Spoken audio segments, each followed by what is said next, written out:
Subway Restaurants invites you to make every day different with the sub of the day. Every day, it's a different foot-long sub for just $6. Try the sweet onion chicken teriyaki on Monday, the oven-roasted chicken on Tuesday, turkey breast on Wednesday, and many more. Prepared on your choice of freshly baked bread with any veggies you want. It's a different foot-long sub of the day each day for just $6. Only at Subway Restaurants. Participation may vary. Additional charges for extras and deluxe, plus tax where applicable. May not be combined with other offers, coupons, or discount cards. Blog Talk Radio. Grab him by the pussy. Money, money, money, money, money.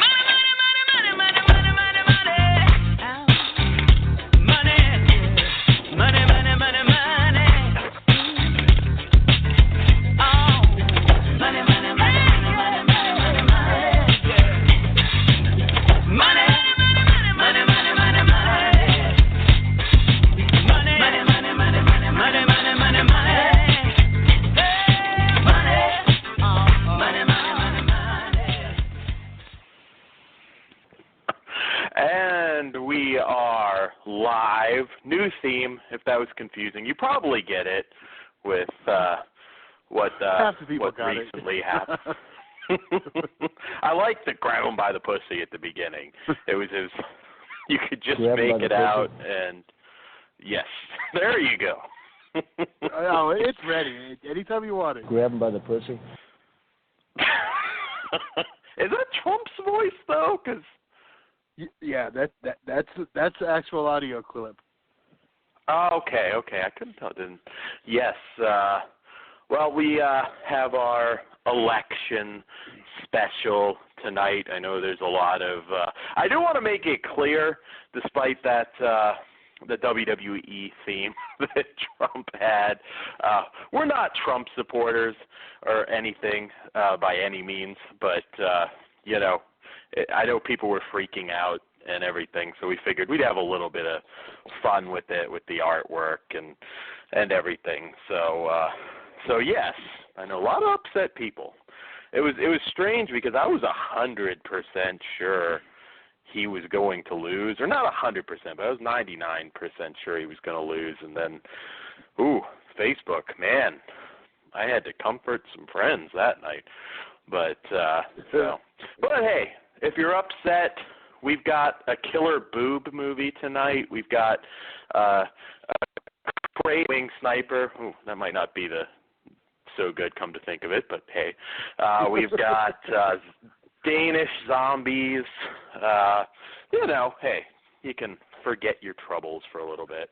And hey, he's technically not president till January, so, So anyways, Todd, you had to break some traffic laws. You were almost late. Yeah. I didn't air it for a friend and didn't account for traffic. And I got here 2 minutes before air.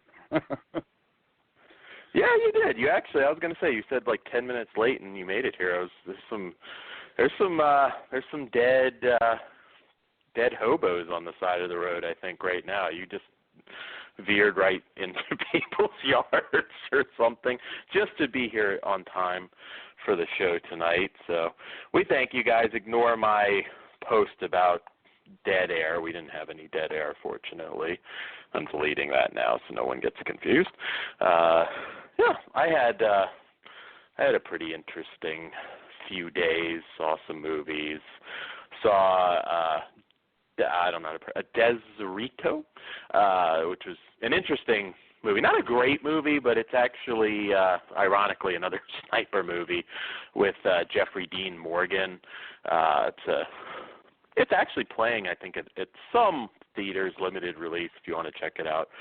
He was pretty good in it. It was, pretty simple, but decent movie.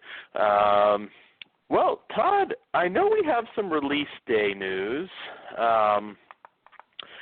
The classic Nazi exploitation flick that started it all, again, I guess probably makes a little sense today, too.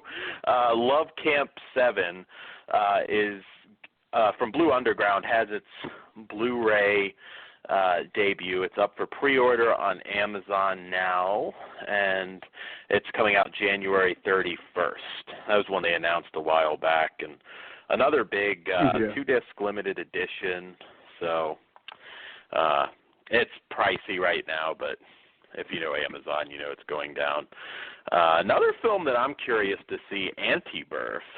It's a new film, actually. It's Natasha Lyonne. It's been getting some good buzz. Is up for pre-order on Blu-ray. And what else did I miss? Dead Time Stories. That's also one I've been waiting for a while on Blu-ray. That's up for pre-order. Did I miss anything, Todd? I feel like... No, but you know what? Did we ever, and I'm looking for the graphic right now, did we ever discuss, I don't think we did because we normally are very happy. Did we discuss the 10 that they announced on Halloween? I don't think we did. No, I don't think we did. Well, since we got a little bit of time, there was a couple surprises on the list. I just, since we didn't talk about them. Firestarter, starting off, which I actually kind of expected. Haven't grabbed the Blu-ray yet, and when they were blowing it out right before Halloween for $6.99, I was like, yes, I bet you that's coming out. I've got it. I'm glad. And then one of the big ones, of course, you mentioned Dead Time Stories. Very much looking forward to that. And side note, that on a double feature with Nightmare on Elm Street 2 were the first horror films I ever saw theatrically. And also the first time I experienced improper matting, and they played the film at full ratio, boom mics and all, fully exposed. So, as a young, what would I have been, 9-year-old, I was like, this fucking boom mic. But I still love the film. Tales from the Hood. It's been a while since I've seen that. Yeah, it's the big one. Yeah, very much so. I hope we get, I know I'm probably on the minority here, but I hope we get all the music videos included, so that's one of the big ones I'm hoping for. I think the biggest surprise out of the bunch was Demented, which has never had a digital release at all. Yeah. And that's what I'm looking forward to. Yeah, they haven't had some surprises in a while. I thought that was a pretty solid list. Tales from the Hood is really good. If you haven't seen it and maybe the title's not appealing to you, that's actually a great horror anthology worth checking out. That's one of those ones that, when people are asking what they want on Blu-ray, I always see Tales from the Hood pop up. I do. That's one I really want. And that one out of this bunch is not really a surprise because Universe alone. I mean, I'm glad finally it's happening. The only two surprises I felt were Dead Time Stories and Demented. Then real quick, let's just go to the rest. Angry Red Planet, Screaming Skull, Virus,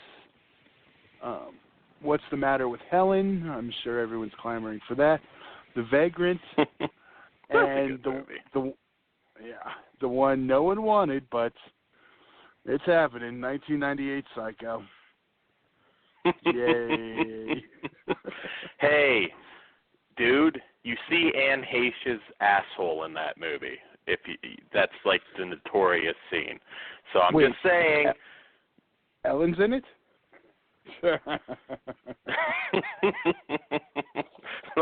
you go. That's funny. I was gonna go with Vince. I was gonna go with Vince Vaughn, but I want Vince Vaughn to explain himself on that one, and Gus Van Sant. Yeah, I mean, it is what it is. I mean, I guess if you're unaware that the original exists for some reason, it's okay. But I'll probably pick it up.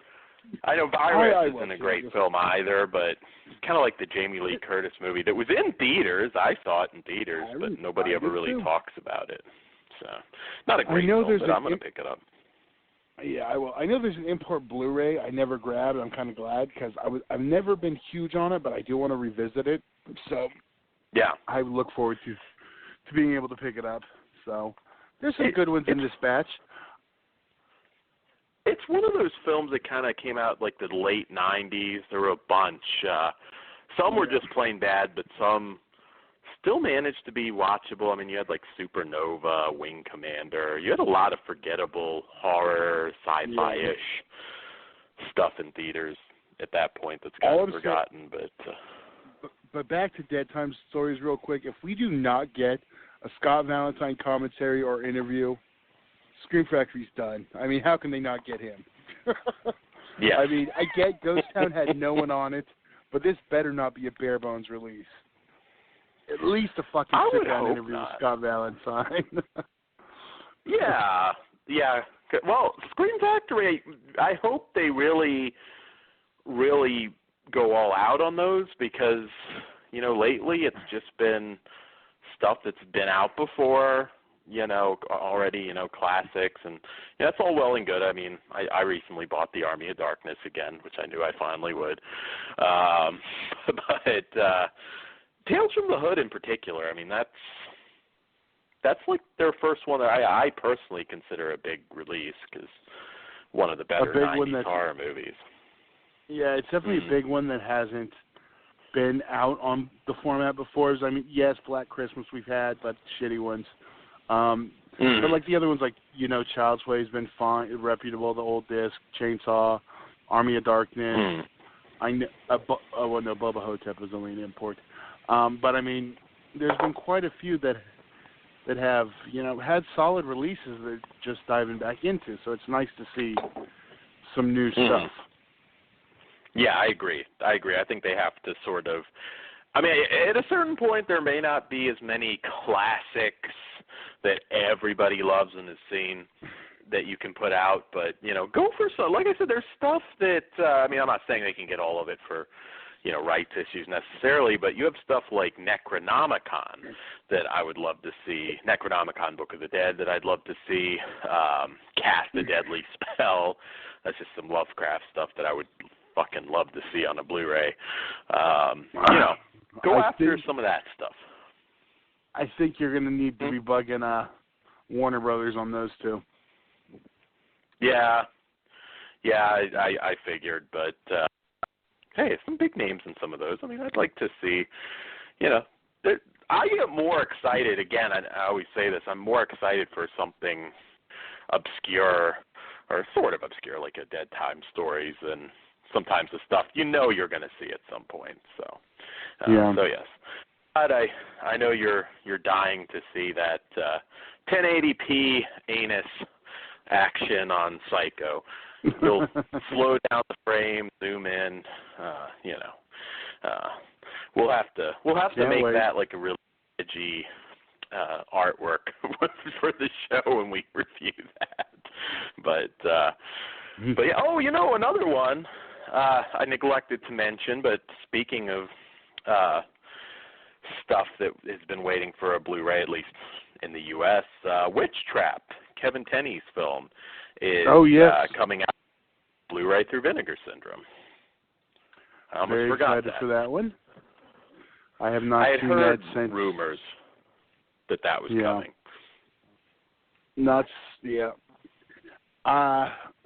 I know that's the one film you never want to bring up in front of the producers of Witchboard from personal experience. They still exist. Really? What happened?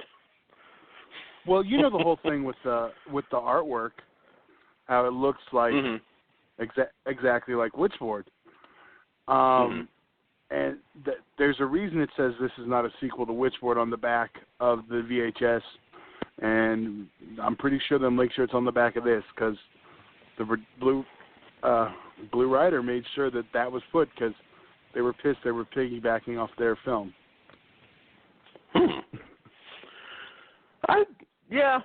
I mean, you can definitely see it, but I don't know. It's not Witchboard; it's Witch Trap. We've seen more obvious copyright violations in the past. You know, of course, Patrick Still Lives, I think, is probably the biggest example. But you know, I'm happy to see that one. More Linnea Quigley on Blu-ray. Linnea's been tearing it up on Blu-ray lately. She's getting a lot of her stuff coming out. And what else did I miss before we get into? Oh, and we're going to do Walking Dead tonight finally, so we'll have a sort of a where we're at now on Walking Dead as promised.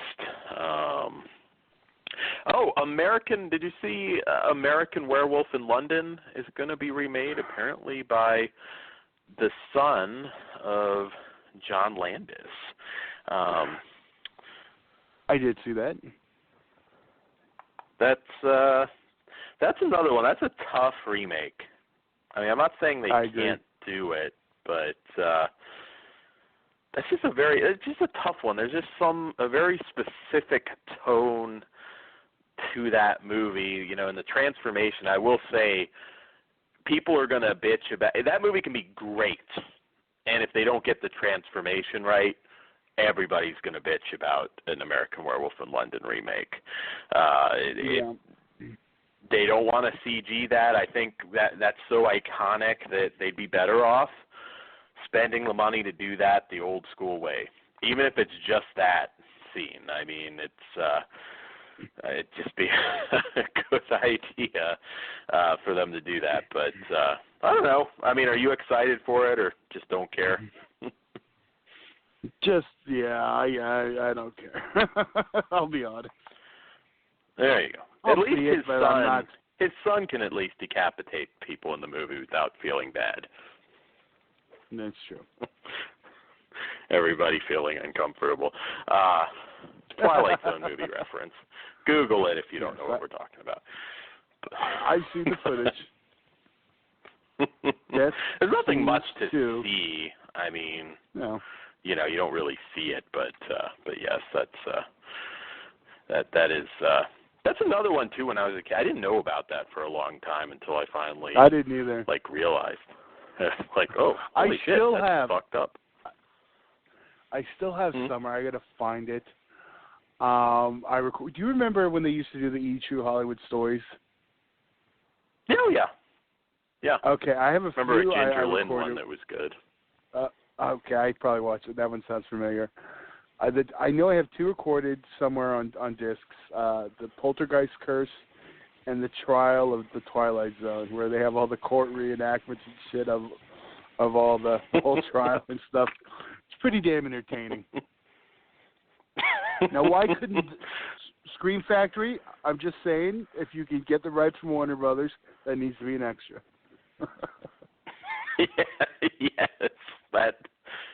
I don't know if that's going to happen, but that would be pretty cool. I didn't ask for an Easter egg of the actual scene or anything. Come on. Put it in 3D. It's flying right at the screen.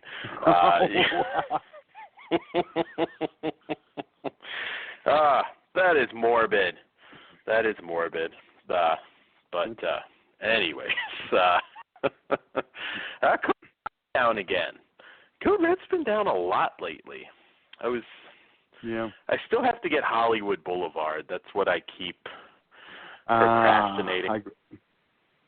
Did you see? I tagged you in the post today. Apparently, there's still some copies of Cave Girl left. Well, I'm assuming he's going to put it on Blu-ray, though. You know what I mean? I don't think he can, because he said he's just the third party on that one, because that's Dr. Schlock and Code Red present. I think you've probably never seen the cover, but Dr. Schlock is obviously Daniel Roebuck, so I don't know if he has a piece of the film now or what.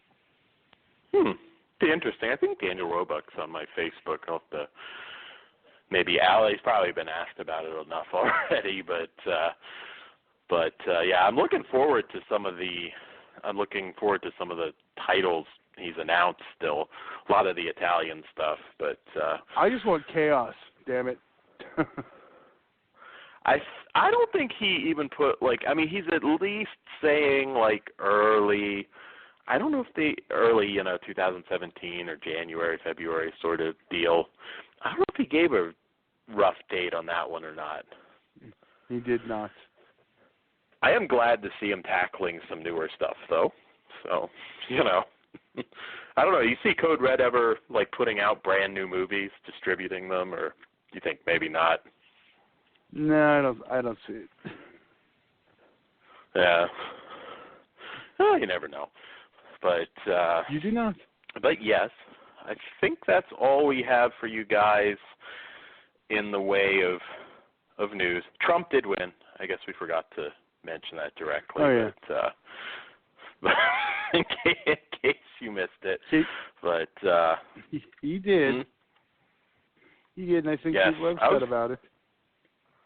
You think Vince McMahon's gonna or somebody? Well, I could actually see him just appearing to say something about it on Raw. You think it'll? You see it happening?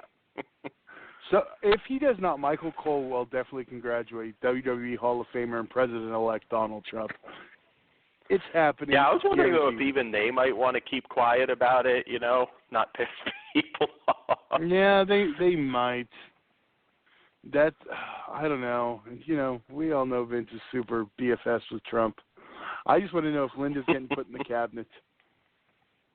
I had thought of that, and watching the news, there has been like no mention, but I thought of that. I was like, that wouldn't surprise me. I mean, I don't think she'd get like a super high position, but I would think like an ambassador or something. I definitely wouldn't be shocked by that. But yeah, we'll probably get a replay of Trump getting the stunner or something. It's probably going to be a popular GIF at this point. But like I said, if you're down about it, just watch some horror movies and forget about your troubles. I wasn't for either one of them, so. Either was I. Avoid Home Alone 2 this Halloween holiday season, though. Avoid what? Home Alone 2 this holiday season. Why is that? Donald Trump's in it. He helps Kevin at the end. Oh, fuck! I had forgotten about that. I haven't watched Home Alone in a while. Well, my wife is out of town, so I have the night to myself. I think I will be. I don't know. I don't have anything like super explicit I should be watching when she's out of town. I already watched Serbian. Maybe Life and Death of a Porno Gang.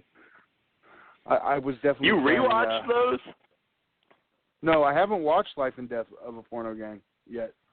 Oh, okay. I was going to say, yeah, you didn't watch a Serbian film for a while. I think, yeah, we reviewed it, didn't we? Yes, it was last time she was out of town.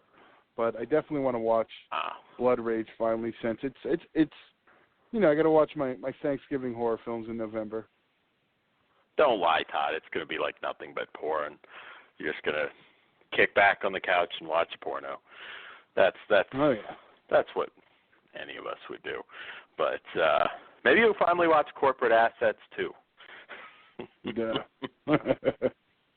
I don't know. There's still quite a bit of Vinegar Syndrome I haven't watched. Oh, yeah. Yeah, I have a few things I haven't got. I did order the Storefront Theater 2 set, so I'm looking forward. As I said last week, Rights of Uranus. It's fucking hilarious. It's not just porn. It's fucking hilarious. Mm-hmm. Grab him by the pussy. There you go. I have a question, though. Why didn't you wait for the Black Friday sale? I got it a little bit cheaper, though. It's like $15, so it was like, that's pretty good. Okay. I don't think it'll be cheaper than that. They normally are 50% plus, it's Rights off of Uranus, Todd. I can't wait another couple weeks for Rights of Uranus. Jesus. That's understandable. Maybe I should delve into that tonight. Yeah. You'll have to let me know what you think of. We'll probably review that as well at some point. But yes, Rights of Uranus it's about a cult that worships Uranus, not the planet. that's what that's about. So yes. This is kind of an anal themed show. Anne Heche and now that, but hey, it happens. So we've got a little less in the way of reviews for you as usual, but of course we do have Walking Dead tonight too. So what shall we start with, Todd? You have a preference? Killer tits, Danish zombies, snipers? Well, when you say that, I'm always going to say killer tits, but I thought that was our main event. Yeah, we'll make that. I guess technically that's not actually out yet, so yeah, we'll make that the main event. Snipers. Let's do All right. Killer right-wing sniper. Carnage Park from director Mickey Keating, and it is a beautiful, brutal masterpiece of tension and terror. This pure pulp thrill ride jumps between past and present as it pieces together the puzzle of a shocking crime. It's 1978, and a bank robbery gone wrong forces two criminals to take a hostage, the young but resilient Vivian, as they go on the run. But things go from bad to off-the-rails berserk when Vivian and her captors wind up in the crosshairs of a deranged ex-military sniper who ensnares them in his deadly game of cat and mouse. Rising horror auteur Mickey Keating of Pod and Darling directs this gritty, grisly homage to the glory days of grindhouse cinema. Okay, so I did see Pod, I believe, assuming it's the same one, a pretty decent, like, no-budget sci-fi movie. So this director's kind of on the rise. I was really looking forward to seeing this. Well, first off, Ashley Bell, fantastic. If you don't recognize her name, she was the possessed girl in Last Exorcist 2 and The Day, one of the better WWE Studios films. She's fantastic. And then you have Pat Healy, who kind of really making a name for himself in a lot of indie horror films and does great comedy as well. But the acting in this one is fantastic, as I expected from Healy and Ashley Bell. It's kind of a Tarantino sort of style. You know, it takes place in California in 1978, and Healy's kind of this Bible-thumping sniper, and Vivian's pretty much, you know, dealing with her captor after this bank robbery. She was at the bank because she was about to lose her house. It's interesting. It's very well shot, very well acted, and manages, you know, some suspenseful stalk and chase scenes. It almost gets kind of creepy, dreamlike with some of the voices coming from that speaker after a while. I liked it. My main issue is I didn't think Pat Neely's character was as developed as he could be. Like, I love the time he was on screen, but he doesn't really get a lot of in the way of dialogue and character development, which I think would have been good, particularly with his brother, the sheriff. I mean, it definitely brings the suspense, and it's not a gore film, but there were a couple shockingly gruesome scenes with the hand getting crushed by the rock and some gnarly headshots. Yeah, I mean, it's one of those ones that I liked a lot, but I just was kind of left wanting a little bit. What did you think, Todd? I'm pretty much on par with you on this one, and it was good. It was entertaining. I agree that he was underdeveloped, and I agree the performances were good. I felt like I needed more of the story, and I normally, this isn't like a Michael Myers thing where it's like you don't know anything. It's just like a little bit more character development would have helped. And yeah, I mean, you get it's just one of the. Oh, go ahead. Go ahead. No, go ahead. No, go ahead. No, I was just saying, it's like, you know, okay, I get that he's a Bible-thumping sniper, and I get that the brother kind of has some conflict with him, but it felt like I don't know. It's one of those movies that maybe even could have been a little bit longer. Like maybe there were some scenes cut that kind of developed it a little bit more. I mean, everything is kind of rushed along. I mean, Ashley Bell's losing her house, but could have been a little more. Yeah, we didn't mention the brother, Alan Ruck. Yes. Cameron. Most people will know him as Cameron from Ferris Bueller's Day Off. Or Spin City, I believe. I was gonna never really watched that would have it. been my second one. He was actually my favorite character on Spin City. I never watched too much of that. I didn't watch any of the Charlie Sheen years, but I kind of remember watching a little of it when Michael J. Fox was on. But yeah, he's usually always pretty funny. Seeing him in a dramatic role here, it's one of those guys that I think has been in like 10 million things. Of course, we have our Larry Fessenden cameo as well. Poor guy gets caught in the bear trap. But yeah, I don't know. I don't always need a ton of character development in this type of story. I mean, it's just a suspenseful stalk and chase. But here I kind of thought, Pat Healy does such a good job, but I don't, you know what I mean? It's just like there was something missing from it for me. I'll be honest, I think my biggest problem with it is I was expecting something different. It's set in the 70s. I'm expecting something nasty and gnarly like something from the 70s. It wasn't mean enough, in my opinion. That's true. I would agree. Yeah, because they kind of advertise it as Grindhouse, and I mean you can kind of see that in some ways, but I kind of felt like a lot of people might be looking at this expecting something a little more like Grindhouse, Death Proof, Planet Terror, sort of Tarantino, and it's really not. But and it was more like sanitized Grindhouse, say Hills Have Eyes remake. It had that look and feel of that. Yeah, I agree. And I say sanitized because it's a studio film.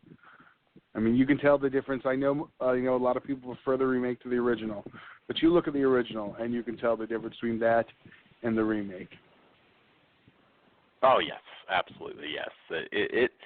Yeah. I mean, it probably sounds like more critical than I really mean to be, because I did enjoy this. It's definitely above average, but I don't know. I don't see myself watching this one again anytime soon. Exactly, and I'm not going to run or tell anyone to run out and get it immediately. But I will say this. Yeah. It is available on Netflix streaming also, I noticed. So if you have Netflix, check it out that way. Then decide if you want to buy it. Because honestly, the only thing you're missing by picking it up is the disc has the trailer. Thanks, Screen Factory. Yeah.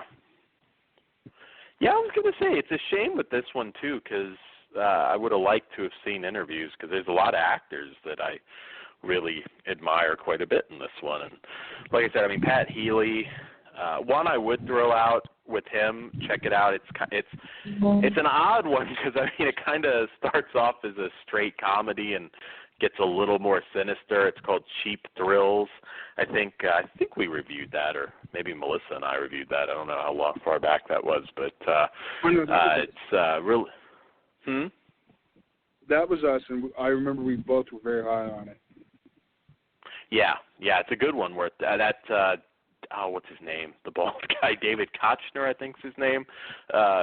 Really good. It's basically like he's getting paid to do these increasingly, it starts off as stupid shit, but these dares from this rich guy, David Kochner, and of course it does get a little more sinister as it goes along. But that, I think Draft House Films put that out on Blu-ray, and that's a really excellent Pat Healy film you may want to check out. But anyways, I mean, as it stands with this one, I mean, the acting, everything was definitely above average, and I'm going to give it a above average rating of a 3.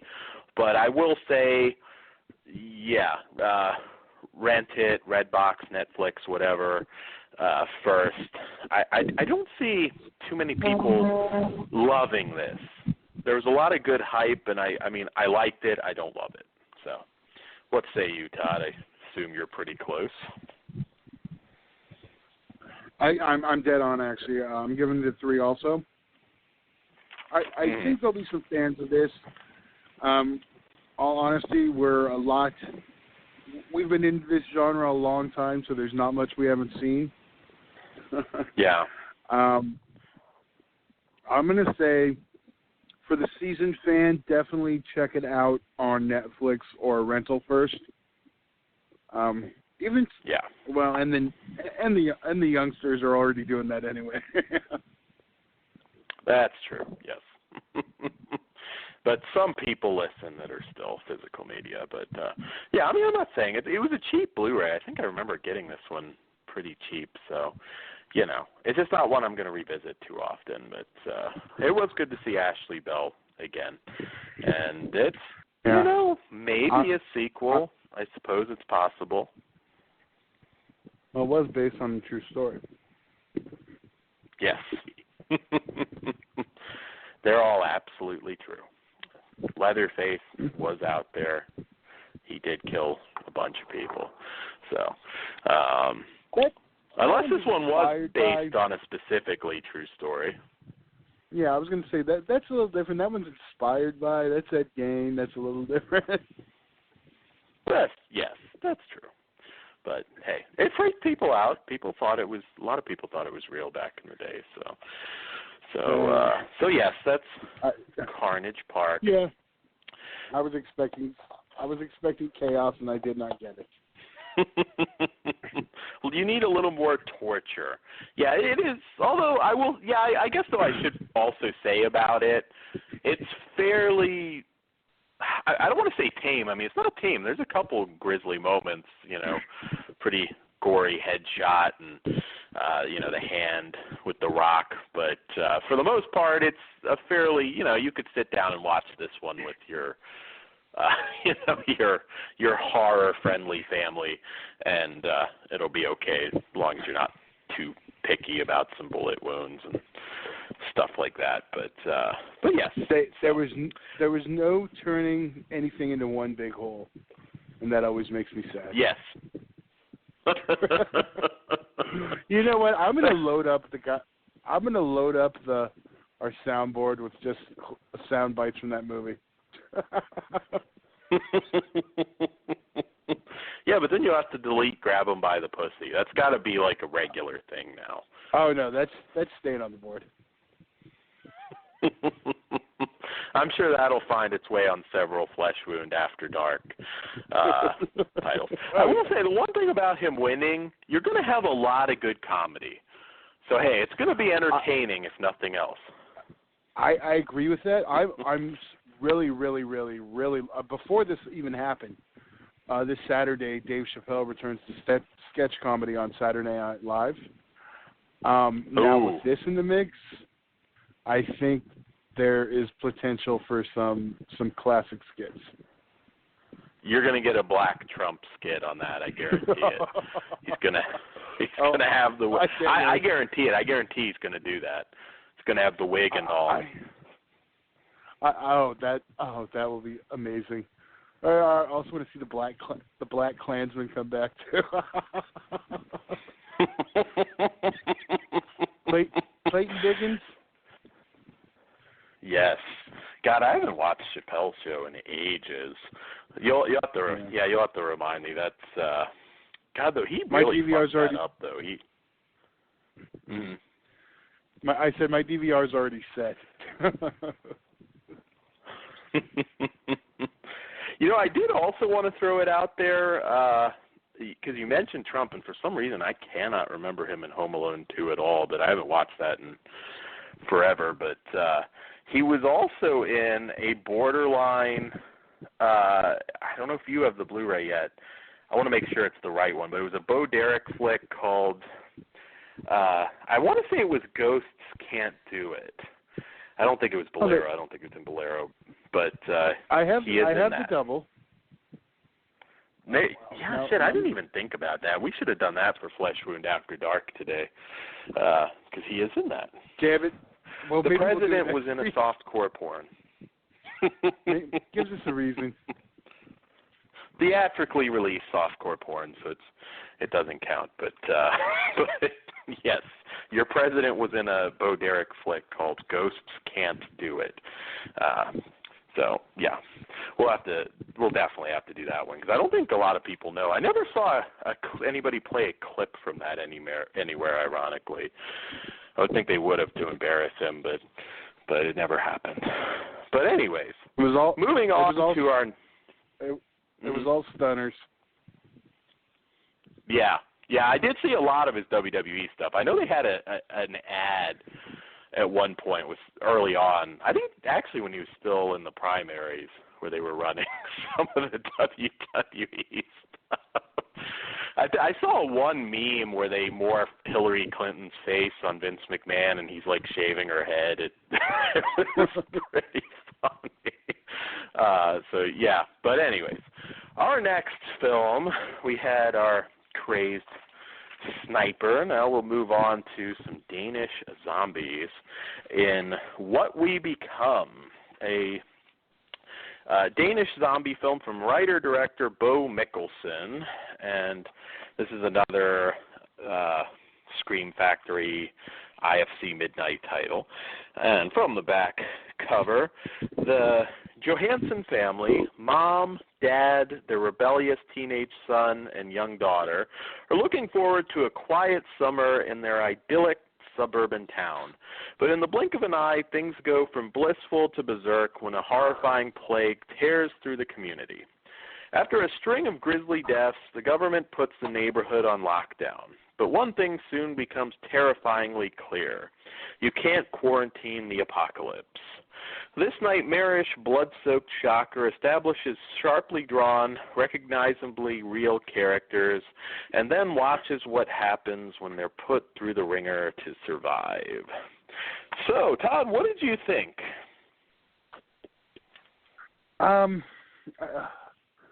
This is the one I watched today. I had to cram in. I enjoyed it. There wasn't a lot new. I know I say that a lot.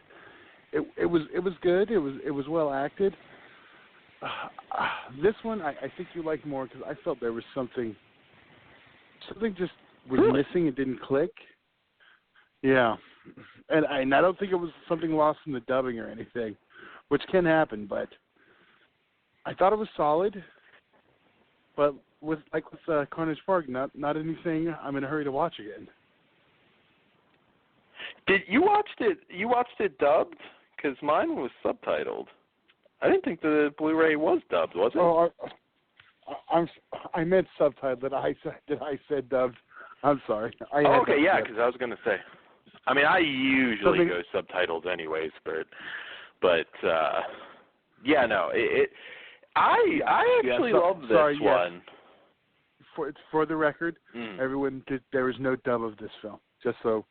Yeah. Yes. I don't want people like, where's the dub? Yeah. I meant subtitles. Which, I mean, either way you go, you can lose something in translation because bad dubbing is, and then when you're reading it, you're interpreting it yourself. So either way, you can kind of lose something. Oh, yeah. And I could have killed this one because the acting in this was fantastic. I mean, even from the kids, I thought everybody was spot on and I actually kind of like Danish cinema, to be perfectly honest. A lot of great stuff out there if you've never really watched Danish films. But this one is it's realistic. In fact, you get a good while before you even see a zombie really in this. And you're right, there's not a thing new that you haven't seen in this. And at this point with zombies, that's kind of the norm now. I mean, you've gotten to a point where you've seen just about every kind of zombie movie. I mean, different zombie comedies will come up with some slightly different hooks once in a while, but for the most part, you've seen it all before, and you have. I mean, the story here, you have seen it all before, but I think this did a fantastic job. I liked every one of the characters. I felt for them. They came off as a real, non-exaggerated family. I mean, you've got the son, Gustav, who's a little more rebellious, but not ridiculously so it's not like just filled with the typical cliches you get, and maybe being a Danish film in particular, that helps. But the violence is not, the gore, the violence, it's not overly it's more realistic, it's more grounded, it's not just a gore fest, although that does come. The finale, it does start to pour in the gore a little bit. I thought the tension was great. The scenes where the military were forcing them into their houses, and I know all of that sounds Fear the Walking Dead, but it's the scenes where the zombies are first kind of reaching in through that stuff. But I thought they did a great job on the tension here. Maybe that's why because I still have not been able to get into Fear the Walking Dead, and I kind of got that vibe with that stuff too, and I'm just like, I don't know, maybe I'm zombied out. But I still enjoy Walking Dead and classic zombie films. I can see that, because like I said, that's the only criticism I really have about this movie is you've seen it before, but you rarely see it this good. I mean, that's the problem. I've seen a lot of movies recently very much like this, but they're very blah or average films, and you feel it a little bit more. This one, I don't know. It really did it well. I really was into the characters, wanted to see what would happen to them. I don't want to talk too much about the ending, but I kind of liked the way it ended,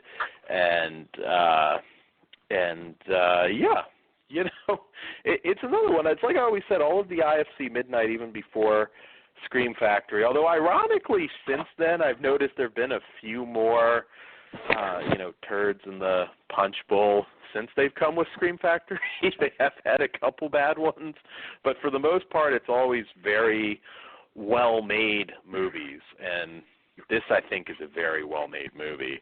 And as long as like I said, I can see some people complaining about it because there's not the, gore shot a minute, zombies tearing people apart nonstop aspect, but I think it built the tension very well.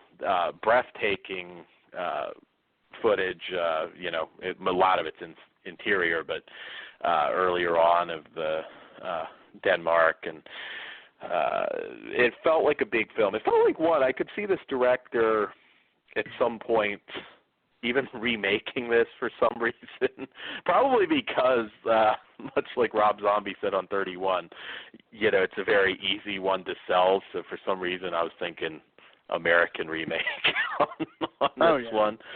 But if you like zombie movies and you're always starving for a genuinely good one, I highly recommend this. It's not going to get a ton of points for originality, but I was really into it, and I thought it managed to be pretty suspenseful and well made. Having said that, and I should also point out, it's not a CG flick. It's not parkour zombies. So it's a crowd pleaser, I think, if you're a zombie fan. And another one that I'm very disappointed, no extras though, Todd. I was like, well, you guys are on a roll over there. starting to feel like those direct-to-video days of Anchor Bay. Oh yeah, the some of the ones that didn't even bother giving you a screen. There's nothing like popping in a fucking DVD or Blu-ray and there's no goddamn screen. Is it? I had. I believe, Man from Earth did that, I think. Yeah. Mm-hmm. Did Scream Factory do that with Ghost Town, or did they at least give it a menu? I'm trying to think. I want to say it. Because there's nothing on it. I know Which that one? other than the Ghost film. Hunter? Wait, which one are you talking about? You mean Ghost Town? Ghost Town. Oh, okay. I thought, but now I can't. Yeah, I think it probably did. I feel like I would have heard more bitching if they didn't. But yeah, and this is I would have liked I'll to have mention seen a making of. Since me and Dan are a little opposite on this one. This one is also available on Netflix streaming if you want to try before you buy. Yes. Well, yeah, no, I mean, for me, I can't go super, super high because, again, there's a lot of films and shows right now with pretty much the identical plots, but I still give this one 4 out of 5. I mean, if you're a zombie fan, I think you'll definitely want to, and if you buy, pick it up, and if not, I think you'll definitely want to watch it through streaming or whatever, because I enjoyed it. What say you, Todd? I'm a 3. It was well made. It was solid enough. I just wasn't into it as much as I thought I would be. Yeah. I mean, I can see some people having that reaction, but yes, that's what we become, and well, we're kind of, sort of at the halfway mark now. Not really, well, because we have Walking Dead. But Todd, do we have a song tonight, or are we just gonna hit Donald Trump's theme again? Speaking of which, did you watch the song? Grab him by the pussy. I don't know the name of the song after he got elected. You can't always get what you want. I did not. That's I funny. saw I that. didn't notice God, that. I was up late. I had to cram in these movies today because I was up so late watching that, like, in disbelief and kind of talking some people off the ledge on Facebook. I mean, it was just, like, brutal. But yes, what do you have for us, Todd?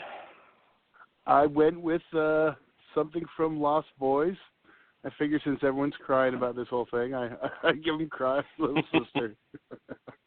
I'm just fucking with y'all, okay. By the way. Yes. All right, we'll be back in 3.5. Oh no, people are strange. When you're a stranger, faces look ugly. When you're alone, women seem wicked. When you're unwanted, streets are uneven. When you're down, when you're strange, faces come out of the rain. When you're strange, no one remembers your name. When you're strange, when you're strange, when you're strange, people are strange. When you're a stranger, faces look ugly. When you're alone, women seem wicked. When you're unwanted, streets are uneven. When you're down.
down when you're strange.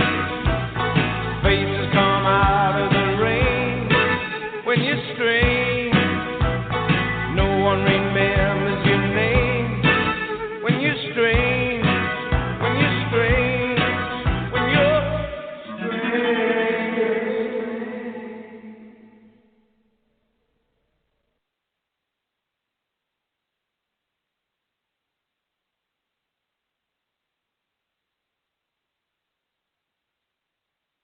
Hello? And now we're back. I heard a beep. Or we're not. Hello? Hello? Todd, you there?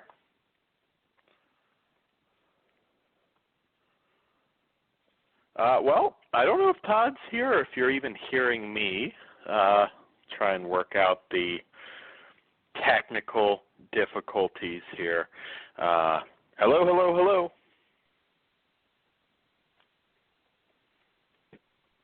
Well, let's see here if I'm talking to myself or if I disconnected somehow. Hello? Yes. Oh, there you go, Todd. I hear you now. You hear me okay? Okay, yeah. The board was lagging for some reason. You were coming through loud and clear. Yeah, Okay. it just took a minute for me to.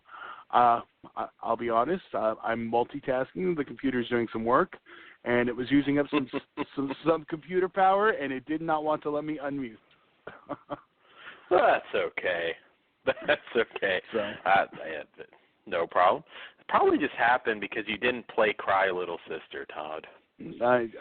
Well, People Are Strange worked too. I was going back and forth between the two, and I Yes. said the wrong one. Oh, that's still kind of. Grab him by the pussy. Yeah, that worked. There you go. That's going to be there forever. At least the next 4 years, you're going to hear "Grab 'Em by the Pussy." That's going to be a song. I guarantee it. I don't know if somebody's already done it. Probably have, but you're going to get a "Grab 'Em by the Pussy" song. I guarantee it. I'm hoping two swords. Yeah, you're going to get multiple "Grab 'Em by the Pussy" songs. But like I said, if you're upset, though, the thing going into that was it was like a choice between watching Two Girls, One Cup or Battlefield Earth. I mean, you know what I mean? They both sucked.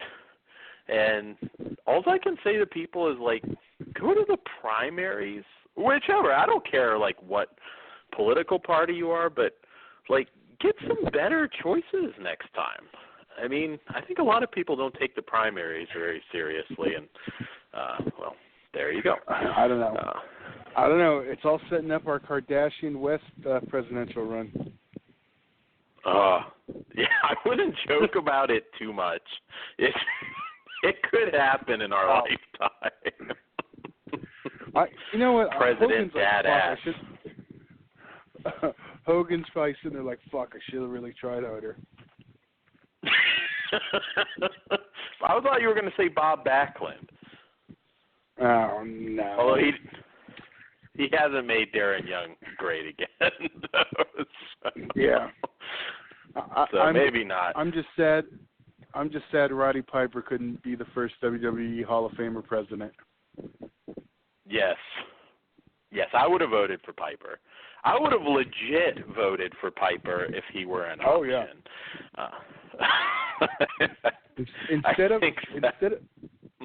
Instead of other countries laughing at us, he'd be scaring the shit out of them. I know, exactly. I think everybody, though, that was what was the funniest thing. And again, irregardless, you got to laugh at some of this, but, like, I was looking at one person.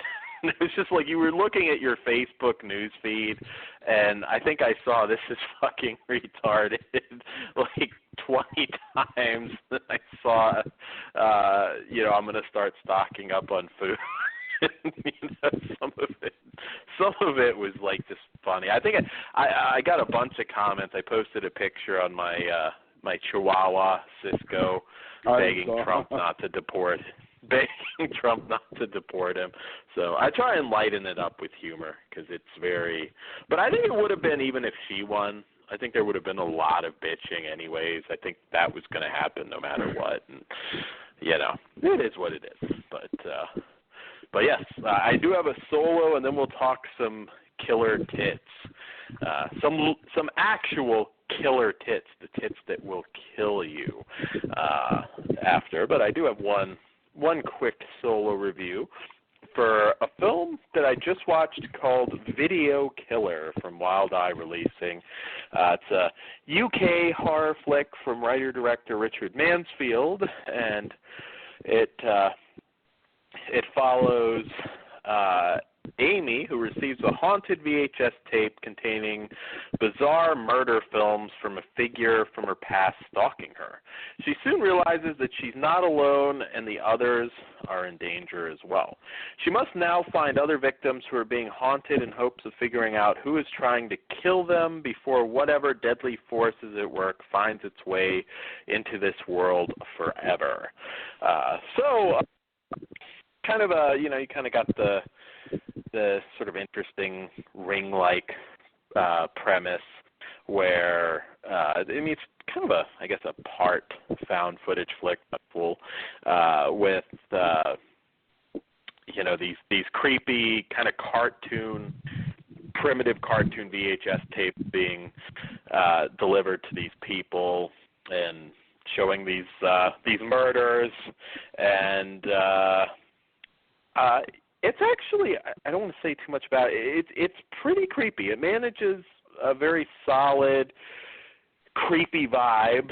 At one point, you even see actual VHS tape attacking people, which I thought was kind of an interesting first. It's one of those ones, again, if you're not into this type of film, you may not like it, but I found it more interesting than many of the very many recent similar titles. Might be a little bit confusing for some of you towards the end. It's definitely one of those movies I would like to talk to the filmmakers a little bit, get some of the meaning and everything, but it's a very low budget film that does manage the atmosphere, which is always a good thing. If you're looking for more of a straightforward kind of menace, you may be disappointed, but it's I don't know. It's interesting, particularly what is doing this. There's some other comparisons. I just don't want to spoil the movie for you. I enjoyed it. I mean, it's definitely above. It's definitely above average. Although at the same time, it's one of these movies I really feel I should watch again. But if you're into kind of sort of found footage flicks, it's different. It's definitely different than some of the ghost stuff I've seen recently. I mean, it's just like I'm watching the same thing over and over. It's hard to even keep the movies together in my head at this point.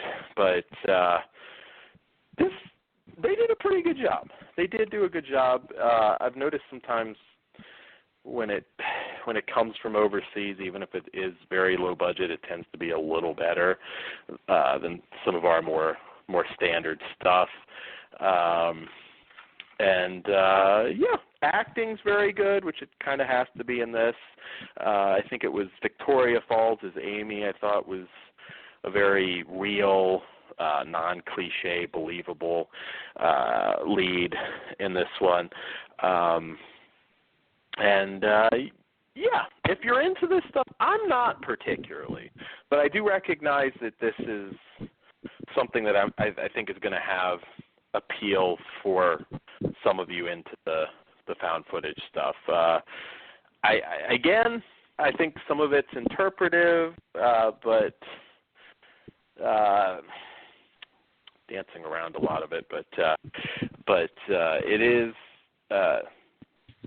it is interesting. It is interesting. I did like it, and I give it a 3 out of 5. I think it's a pretty solid little flick worth a watch. I wouldn't recommend buying it though. I don't see this being a movie you'll necessarily watch over. But if you can check it out, a lot of Wild Eye stuff once in a while will be free on Amazon Prime. I don't know whether this one is or not, but you might be able to check it out that way. Todd, you might have liked this one too. Like I said, it was definitely a little bit different than what I kind of thought it would be. So yes, it sounds that like is Video Killer. Yeah. Wild Eye's had some pretty good titles though recently. I did like Hotel Inferno, and I know we're going to be probably, I guess, doing Tales of Poe, their new horror anthology, probably next week, I imagine, or fairly soon. This one was pretty solid. I had no particular expectations, particularly with this type of film, but I was happy with it. So yes, recommend that one maybe for a rental if you're interested in it.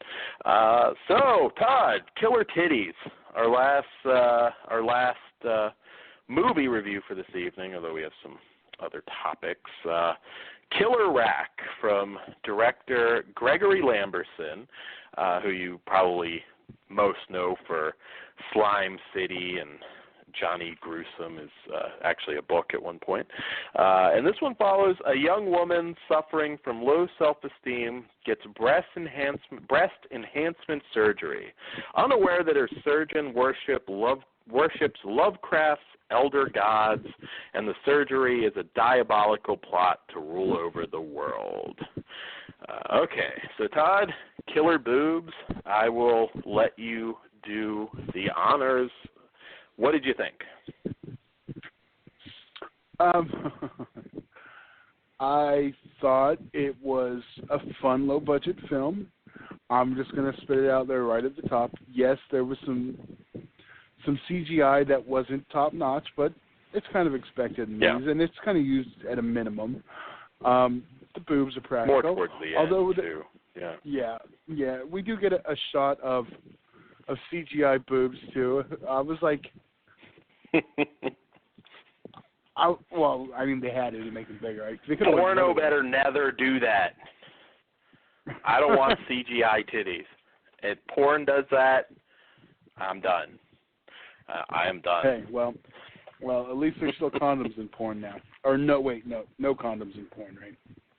Yes. I'm sure you voted on that one, Todd. Absolutely. You guys, you don't have to wear condoms, and you can smoke weed. So, that's awesome. And yet people want to secede. Screw that. Yeah, I was going to say, Todd, soon you might be in another country.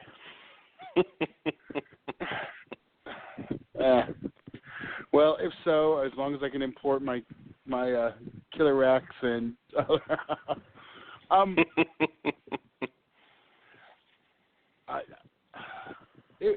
President Lena Dunham. Jump in, because I know you're way more of a Lovecraft guy than I am. I mean, I know, the Reanimators, the From Beyonds, and other films. So, from the Lovecraftian standpoint. Well, the movie's funny. I mean, it definitely feels like a Troma film, although I don't think Troma's distributing it. Of course, Lloyd Kaufman's in it as the psychiatrist. It is. I will say it might stretch the joke a little bit far. I think the movie clocks in at, it's not super long, maybe an hour and 35 minutes or so. It got to a certain point where I thought, okay, this is stretching out a one-joke premise. But then at the same time, I thought at the end when the killer rack really starts taking people out, I mean, you have the chainsaw boobs to the face. I thought that was hilarious. The acid breast milk and there's no substitute one-liner. I thought that was funny. can I recommend this as necessarily to H.P. Lovecraft fans? I don't know. I mean, obviously this is a comedy. I will say, if you want a Lovecraft comedy, I'd throw out Call Girl of Cthulhu, which I actually liked more than this. Yeah, I like that one more than this, to be perfectly honest, if you want a Troma-style Lovecraft flick. Same company's putting it out. Camp Motion Pictures is putting out the DVD. While they put that one on Blu-ray, unfortunately this will not be coming on Blu-ray. Yeah, I got to be honest, though. I'm going to wait because I have a feeling this one will eventually see a Blu-ray. I don't know. I just got a feeling. But, I mean, I guess you never know. But yeah, I mean, like I said, I really like this one. I mean, there were some pretty funny lines. My vagina's not ticklish. And, you know, if you're expecting maybe a ton of nudity from something like this, you don't get that. You know, there's some little bit of nudity, but it's not a softcore porn flick or anything. I still would have liked a little more nudity. Come on.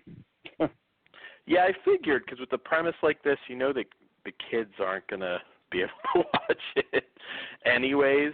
But, you know, yeah. Couple boobs, you know, it's something. I'm not counting the CGI boobs and the makeup boobs. It'll be under Maniac Memories at Walmart. I'm not excited. Well, hell, hey, Todd, I'll be honest. This is one thing I don't think we actually talked about, although I know some other people reported this, but there was an Arrow Blu-ray in Walmart recently. That's Pray for Death. Yeah, $19.99 there at Walmart. Actually, for me, like, it was in the back wall, not the bin or anything, obviously, but I saw it and I was like, wait a minute, Arrow doesn't do just DVDs, and then I I'm like, it's the Blu-ray. So hey, who knows? Maybe Camp Motion Pictures will find a way into Walmart. Like you said, Maniac Memories. So, yeah, I did like Debbie Rochon as Dr. Thulu, Dr. Kate Thulu. I thought she was really funny. It's always great to see her. She rocks everything. And lately I've just been seeing her in way too many smaller cameo roles. So she doesn't have a ton of screen time, but she was funny here with her assistant and everything. You do get a musical number, which was particularly funny. I did like that. Almost. That was almost her song, but I didn't. Yes. Yeah. I mean, to an extent, it was really funny, but then it was kind of like, okay, I get, you know, they're mocking her for being flat-chested. It felt like it could have been a little shorter, but when it hits its peak, it's actually really good. So I did enjoy it. I was actually kind of surprised. It was when I was like, oh, 135, wow. I was expecting like 117 or something. Not that I'm complaining, I was kind of surprised. Yeah, you know, I want to say, and I haven't watched it in a while, I'll revisit the Blu-ray set when it comes out, but I want to say that might have been an issue with Slime City Massacre. I could be wrong. Of course, I didn't like that one that much. But I will revisit it because, I don't know, maybe my opinion's changed. But I only remember liking the first one. And I do, we should throw out in the finale, there is some trash cans marked Slime City Street Trash, which I got a kick out of. Yes. And there are some cameos you may recognize, some cult cameos in this one as well. And the finale I thought was pretty cool. The "'Twas beauty that killed the bust" line was funny. Oh yeah. I don't know, maybe being more female friendly, not having. We kind of had a sort of almost lesbian hot tub scene, but that was about it. I know how mad were you? You didn't get it. never tease it if you're not going to deliver. But yeah, no, good finale, funny. But I do recommend. I mean, this is another one. Call Girl of Cthulhu. I did like that one more, and that one did have some nudity. So I'm just saying. Let's rate this one. Yes, that is. That is true. It's like having Frankenhooker with like no nudity. Come on. Yes, yeah. I've seen a couple films like that recently where it'll be like slutty co-eds or something in a horror scenario, and there's like no nudity, and I'm like, well, yes, I know I'm a grown man who can watch porn and get laid once in a blue moon, but if you kind of have a certain premise, it's like, yeah, you got to have some nudity, in my opinion. Well, we were raised. Maybe President Trump will demand that now. You have to have the boob quotient must be there before he'll sign off and allow it to be released. I mean, we grew up on the sex comedy era, and that's how we saw boobs. Yeah. Some of those are not always as perverted as you necessarily remembered them being. I mean, there were a few that had a lot of nudity, but sometimes it really was only just a few boobs. The good one more than a few, but. Well, yeah, but you had to watch them for that. I know. I've been in the mood for Zapped. I think the wife's out of town. I can watch some Scott Baio. Did you get that on Blu-ray? I just got that on Blu-ray recently. That was a day one purchase. Come on. I just haven't got. I didn't get it right away. I still have to get Up the Creek too. I picked that one up too. It's actually one that I've always had a lower on the totem. I enjoy it, but it's not my tops. I wouldn't put it at the very top, although I will say my older brother is a huge Up the Creek fan. That's like one of his favorite movies. So Zapped. But did you ever, again, I know we're off topic and we will get back to the movie, but did you ever watch one called Gorp? I have also the Blu-ray. I have yet to watch. I have never seen it. I have the Blu-ray. I haven't checked it out yet. I haven't either.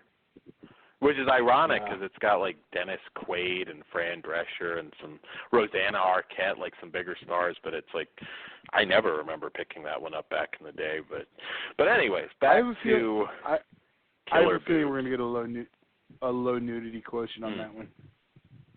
And since we brought up sex comedies, we might as well point out Mr. Skin. There's no nudity. You don't get to see the nanny's boobs. Unfortunately, I would say Fran Drescher was a good-looking lady back in the day. I agree. Dr. Detroit, one of my favorite films of all times. When I was like 9 years old, I wanted to be Dr. Detroit for Halloween. I didn't understand why it wasn't allowed. Just saying. I may do that next year now. Oh shit! I'm gonna pull that off next year.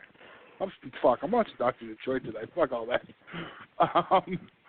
I just want to throw out there that there's a very good podcast on sex comedies that Dan pointed out to me on the Chris Jericho podcast with Eli Roth and his brother. Yes, go back and in the archives and look that one up. They talk about Zapped, Willie Ames, and to bring it back to horror, they point out, which I didn't really pay attention till they pointed it out, that Zapped is basically a parody of Carrie. They even went so far to point out some exact things, which makes sense. Yeah. I was distracted by boobs, though, at the time. That was a very good episode. I listen to his podcast once in a while. It's a very good non-wrestling one. But back to Killer Titties. How can we be distracted when we're talking about Killer Titties? We're talking about boobs. It made sense. Exactly. If you are a Troma fan, I think this one definitely delivers. It's I will pick it up at some point. Check it out as sort of the appetizer for Call Girl of Cthulhu, and they make a good double feature. I don't know if you're just a big Lovecraft fan, if you're going to get a lot out of this one. Obviously it's the more kind of raunchy comedy, tone, but at the same time, I think Call Girl of Cthulhu is actually, it might be worth watching as long as you have you can stomach that sort of thing. But I still give this one a 3 out of 5. It's above average, and it had a handful of good laughs. So, Todd, what say you? Well, I think I'm going with the sweep tonight. I'm giving this one a 3 also because I've done 3 on I think everything tonight. But all different. We just don't agree on Danish 3. zombies. Yeah. But yeah, I think it's a 3. It's solid. It's available for rental or purchase on Amazon streaming right now, or the DVD comes out December 12th, the same day as the Blu-ray double feature of Slime City. So you can have a Gregory Lambertson day.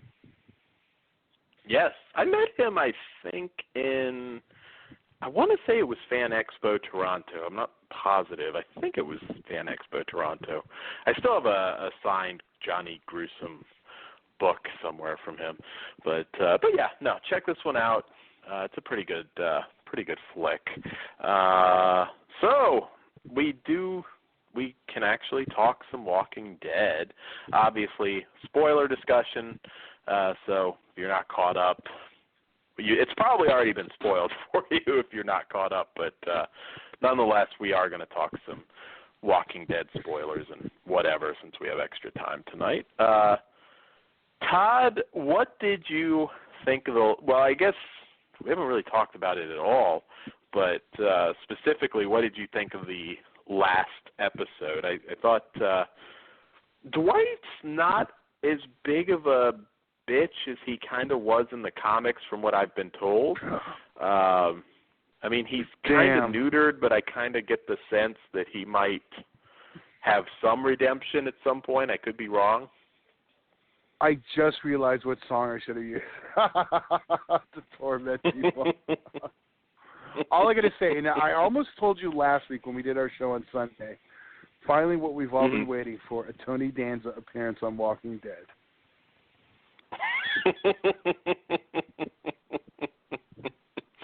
Yes, I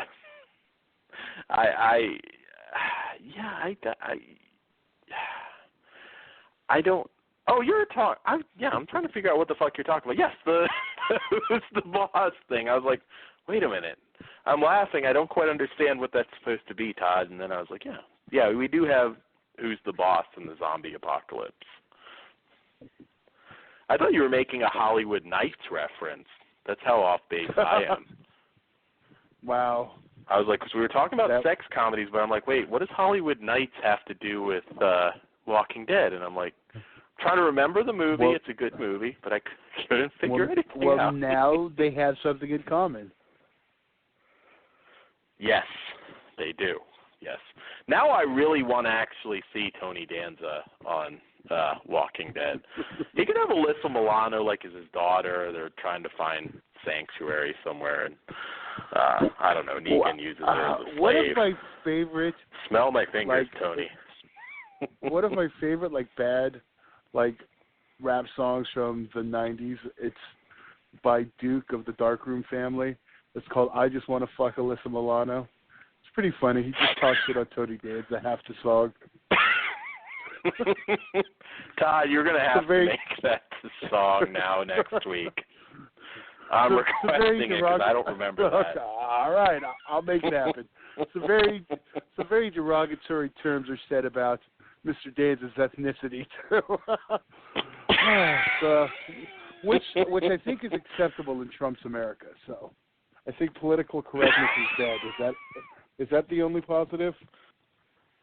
Pretty much. We're going to have white guys like David Carradine playing Asian people, and although I will say Joseph Fiennes before Trump was elected is going to be playing Michael Jackson in a movie. So we did kind of still have that before. Although Michael Jackson was not exactly black at the end, but I was still. Say, isn't Scarlett Johansson playing an Asian? Yeah, that's true. It does happen. I mean, Gods of Egypt. I mean, shit, did you watch that?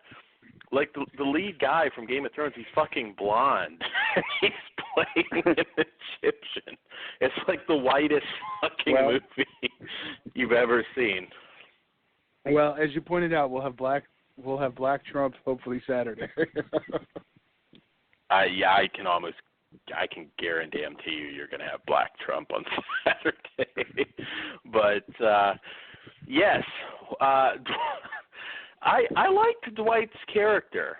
I'm kind of feeling bad for the guy. I was waiting for Negan to smell my fingers twice. But what did you think of that one? I thought that was kind of kept the mental fuckery going, which I know everybody's eager to end, but I gotta be honest, I hope they stretch this out a little bit to really get people, salivating for the revenge portion, which will eventually come. Yeah, you've got to build. You really have to build. I'm with you. I want it to be drawn out. I get people want an immediate, conclusion, but it's got to mean something. Mm-hmm. I mean, no. It doesn't have to be a season-long arc. It can go further. Yeah. No, I agree. And they're in the comics, again, I'm not up to date or anything, but I know some stuff. There really is no, quote, master villain after Negan. So I've told people, I'm like, Negan should be around a minimum of a few seasons, maybe longer than that. Because as far as I know, he's not dead or anything in the comics. I mean, obviously they turn the tide on him at some point, but he's not, he's still out there. And Jeffrey Dean Morgan was the perfect choice. He's been in a lot of stuff where he's been really likable, but he's also a badass villain. And he is. I like the way that they're using him, and I hope the mental torture stuff continues. I've already heard a lot of people saying it's like, I just can't take this, this torture anymore with some of these characters, and I'm like, just be patient. I mean, it's like a rape revenge movie. It's like, yes, what happens at the beginning is horrible, but that builds to when it's done right, a very satisfying movie when they get revenge at the end. So I kind of feel like, I don't think it'll turn into an actual rape revenge movie. It could. But I kind of feel that's what we're getting. That's when they bring Kevin Gage in after the governor. Or the governor. Yes. Fucking Negan. Yeah. Now I've got David Hess, if he were still around. I was going to say, it's like, Rick, I want you to piss yourself. Piss your pants. That's why I had to go with the next best thing since he's passed, Kevin Gage. Yes. Chaos himself. There you go. Hey, we all remember what almost happened to Carl. Well, he'd make sure it happens. He'd be fucking Carl. eye sockets and everything. Yes, I like the route they're going. I was like, like you said, not an immediate resolution. Let them suffer a little bit. That's going to make it even better. Yeah, I like the character. I don't want it to go away anytime soon. I also love the fact that I know you heard him tell the story on Walking Dead. When he got the call, he knew who it was, and he wanted it. Yes. Did you hear he's had death threats? Yeah, I've heard. What's wrong? Walker Stalker here in Atlanta. No one could get near the guy. People were like threatening to kill him for what he did to Glenn. I'm not kidding. Well, is it any different when the old housewives were getting mad at the actors for their stories? Yes. People are fucking dumb. Yes. I know. Dan was one of the ones that called 911 when they lawn darted Rey Mysterio. Yes. I thought you were going to make the Brian Pillman reference. Oh. I went with the lawn dart. It's still real to me, damn it. That's got to be a sound clip now, too. No, I know. I'm kidding. It was when Vince's limo blew up. Exactly. I was in tears. I couldn't understand why Paul London was smiling, but because he knew that storyline was going to last a week. It was him, yes. not Kevin Sullivan. Oh. Yeah. Oh, he's like, Benoit. fuck this storyline. I got it. Well, we're going to get that Crossface movie, I think, sometime soon. So that's going to be. We'll have to review that one. It's going to be interesting. There's so many odd theories. Did you hear the Dave Taylor one? That Dave Taylor did it. Kevin Sullivan did it. There's some wild theories. There's still some people that don't think he did it, but who knows?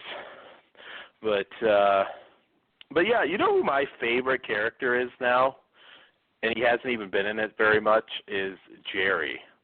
You remember Jerry Deuces with Ezekiel? Oh, yes. I have a feeling he needs to stick around. I'm going to be disappointed if they kill Jerry because he's fucking hilarious. But speaking of Ezekiel, what do you think of him? I think he's going to. I think he's banging Carol. Oh yeah, and like I said, I know right after I watched the episode, I was like, poor Romero. First they steal zombies from him, now they're ripping off Knight Riders. I was waiting for some motorcycle duels. I was thinking the same thing. I made a mention of that, and my friend I was watching with like, "What are you talking about?" I was like, "Yeah, it's another Romero movie." It's like ripping off Knight Rider. Next week they're gonna have a random like what the fuck are they called? I was not Carrier. A random server monkey.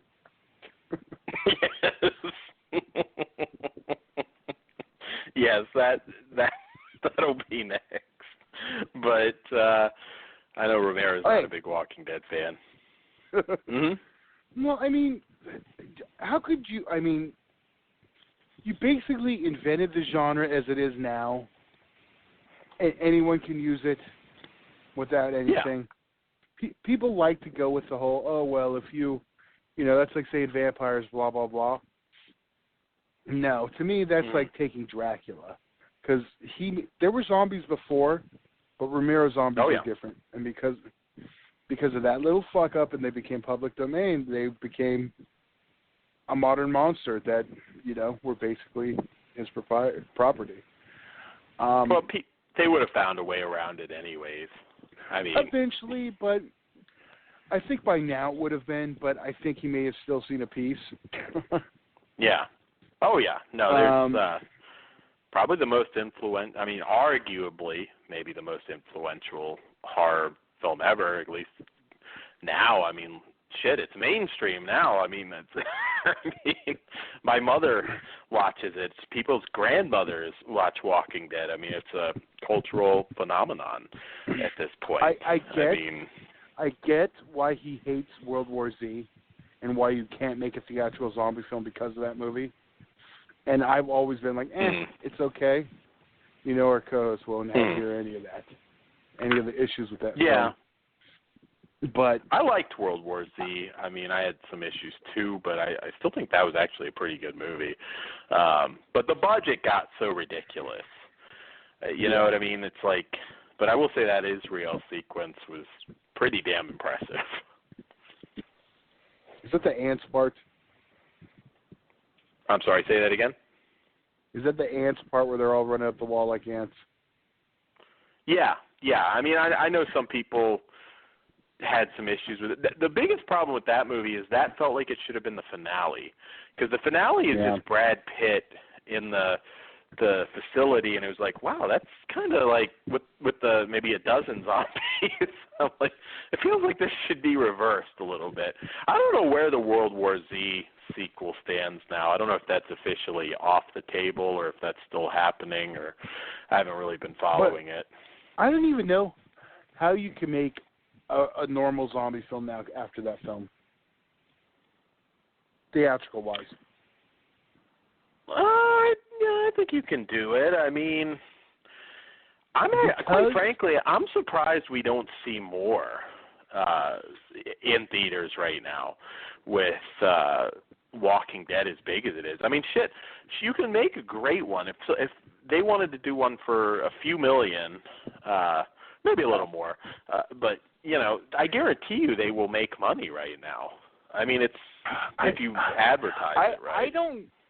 I don't know, because I think the kids nowadays will be like, it's just ripping off Walking Dead. I honestly think that unless you have a brand, and, I hate to say reboots and all that bullshit, but, I mean, I think Zombieland 2 will do well. But, I mean, unless you have something like that at this point, that's going to be a big studio film, a new, even though we know it's not happening, he's pretty much said it, another entry in the the Romero Dead series isn't going to move the needle. It hasn't moved the needle the last few times. Yeah, that's true. Scout's Guide, which is awesome, by the way. Scout's Guide to the Zombie Apocalypse. I know Todd and I loved that. Although I thought it did okay, considering it really didn't open everywhere and it wasn't advertised as well as it could have been. But but I know it makes sense. It makes sense. I think you're more likely to get I hate it when they do this, but the infected style. You will probably get that other 28 days later. At some I was going to say 29 years later at this point. Yeah. Yeah, I don't know where that one stands either. There were some that it's like I kept hearing about it. I've gotten to a point where I don't follow horror news with movies in general as religiously, because it's like there's so much stuff coming out, and a lot of it's good if you dig for it, that, when it's out, I know. I'll watch it. Yeah, I know, because we had that whole, how many Eli Roth movies should we have at this point? Because one was getting announced every other week for 5 years. Yeah. Yes. He was attached to so many things that just didn't happen. And you'd get excited about him, and then you'd never hear anything. Yeah. He needs to remake Zapped, Todd. I would. He even said, and I knew it the moment I saw it, and that's always how I described it, that the first half of Hostel is a sex comedy. Totally is. Yeah. Yeah, and then and I would love to see him do a pure sex comedy. I would love to see him redo Zapped. Yeah. And Scott Baio could go do to Amsterdam or something to get laid and just not get killed afterwards. He could pull it off. Exactly. He's one I could see maybe getting out of horror at some point. I thought Knock Knock was... I did enjoy Knock Knock. I had a good time with Knock Knock. Although he's starting to rob zombie shit up, putting his old lady in everything he does. Yes. I don't mind her. She's not bad. I don't really mind Sherry Moon either, but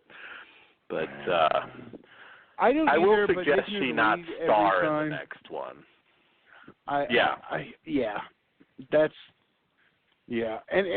at the very least, with the two Eli Roth films are three. There's Aftershock also. The three he stuck her in, they've all been ensembles. She's not the front and center final girl. He didn't direct Aftershock, though. He did not, but it's a presents, and that's the other one she's in that he had something to do with. And, your producer says, oh, she's good for this part. You listen. Yeah. Oh, yeah. But no, he did not direct that one. He did direct the other two.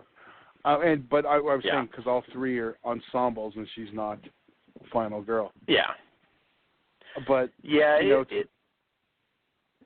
go ahead. Yeah. No. I was just saying he's.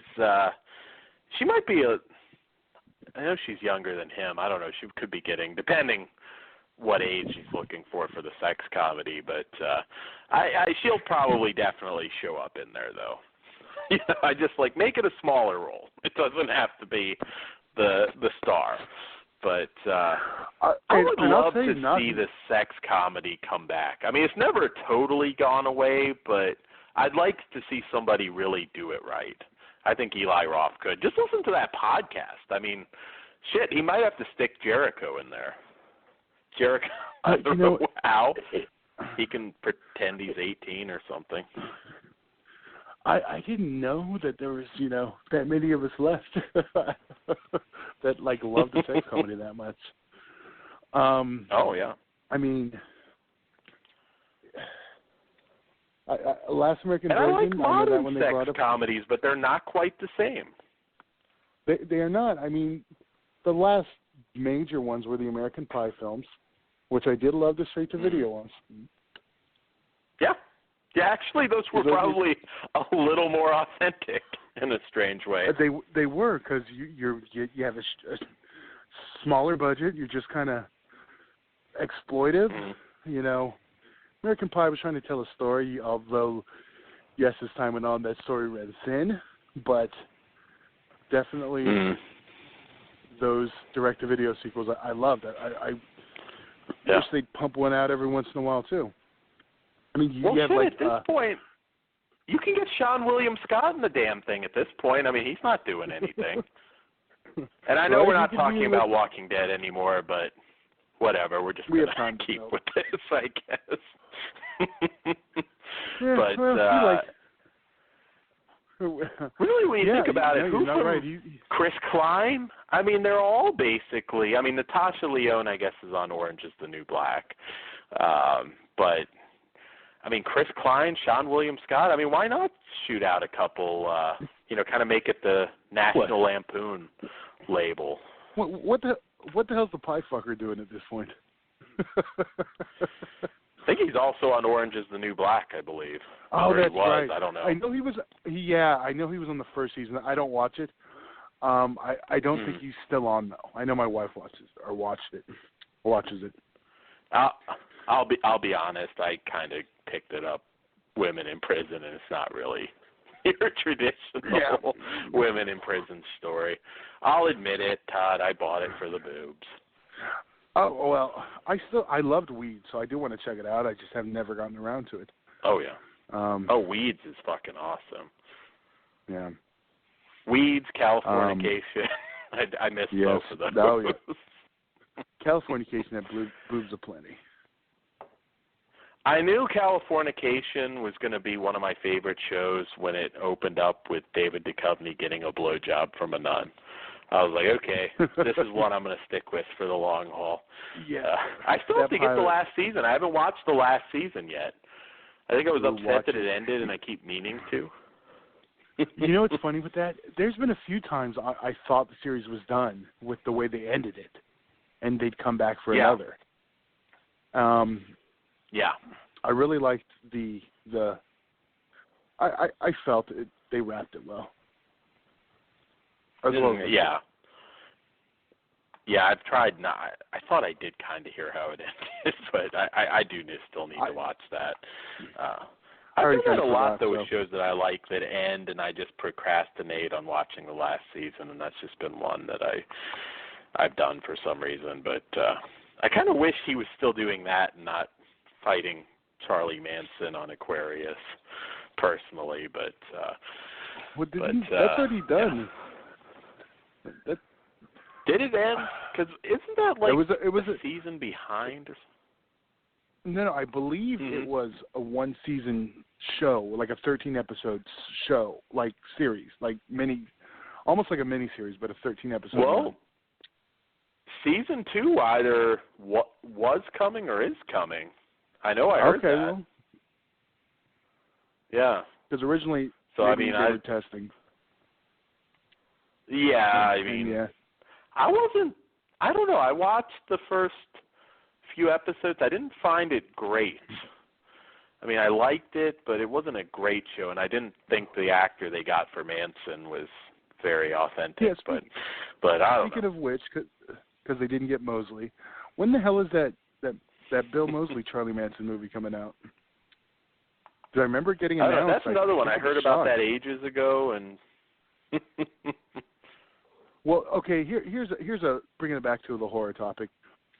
A movie that was announced you were the most disappointed didn't happen. I have my answer immediately, but I'm going to let you think through it. Yeah, I do have to. Wow. I don't know. There's so many, and I'm drawing a blank here for some reason. I wouldn't say it's the top, but this one's recent, and it's in my head. I'm not a big comic guy, but one I read was kind of like the badass anti-hero. You know, I mean, he'd kill people just for pissing him off. Is Lobo, and that has not yet happened. But at one point they announced it with The Rock, who I think is totally wrong for it. I like The Rock, but I don't know. But that's a recent one in my head. It's one I read as a kid, and it hasn't happened yet. All right. Well, before I say mine, there is one thing I just found out I never knew. Charlie Band posted it, and it kind of makes sense now. Did you know Dr. Mordred started out as a Doctor Strange adaptation, but their licensing expired? I never knew that. I did. Yes, I did. There is actually an earlier Doctor Strange movie that was on TV in the 70s that I think you can watch on YouTube. But, yeah. There is. I mean, you can still see it. I mean, you can see it in the story. Yeah, I know. It didn't click till he said it. But, okay, mine is, still to this day, I'm upset we didn't get it. And that is House of Reanimator. Oh, yes. Herbert West in the White House. That would have been really good. Wasn't William H. Macy was attached? George Wendt?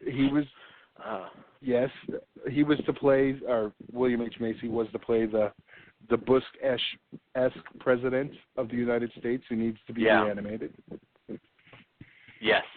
And wasn't Crampton the first lady or something? I'm trying to remember. Of course, it didn't happen, but... Yeah, it was just one of those. I mean, everything... I know that producers were afraid of the backlash because it's a Bush administration. It's like... Yeah. So what? You can... Well, shit. That would have maybe we'll get it now with Trump. You know, I was thinking that too. That could be done, but now with that remake already announced, I'm like, we won't have it.